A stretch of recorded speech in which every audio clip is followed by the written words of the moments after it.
Magandang buhay mga ka-minions! Uy, isang magandang umaga na naman po para sa atin lahat at tulad ng maganda kong asawa. Ngayon pala ka-minions, pupunta muna kami sa Nabotas para sundin ang aming mga anak. Unat-unat muna, baka sakalin lumaki pa. Pero ito talaga nagpapalaki talaga sa akin eh.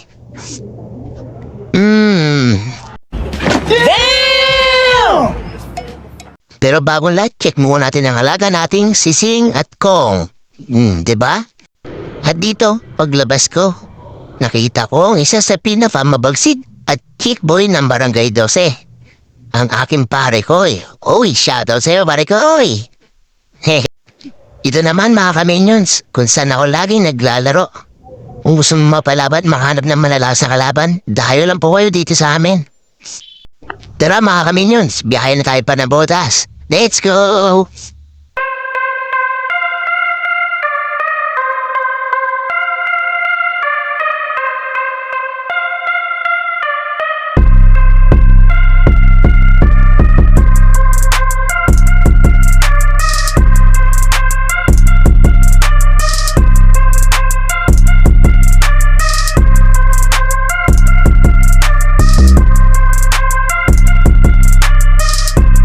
At dito, naparating na nga kami sa lugar namin, ang Tres Talipapa. Pagbaba ko palang dito ng motor, nakasalubong ko agad si Starla at ang ganda ng ngiti niya. Pagpasok ko na naman ng bahay, nakita ko dun si Lola Librada. Aba, napakasaya. Oh, ang mga bata tulog pa. Hoy, umising na nga kayong dalawa. Ang oras na, nagpuyat na naman kayo. Diba sa brain? Hi! Check naman natin ang burandoy ko. Uy, burandoy. Ano? Maganda ba ang umaga, burandoy? At nagtoothbrush siya nga at nagilamos ang aking mga chikiting. Dahil pupunta na kami sa aming pag-aalmusalan.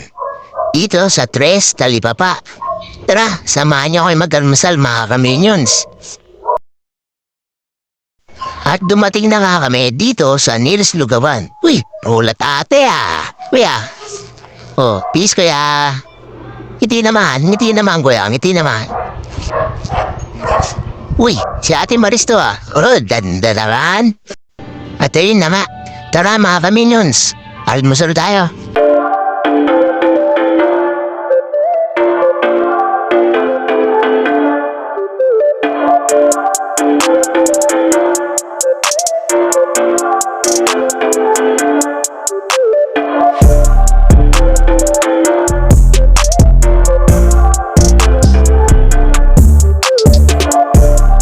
Bayad time na! At ayun na nga mga minions, tapos na po kami mag-almusal. Hanggang dito na lang po mga minions. Bye-bye!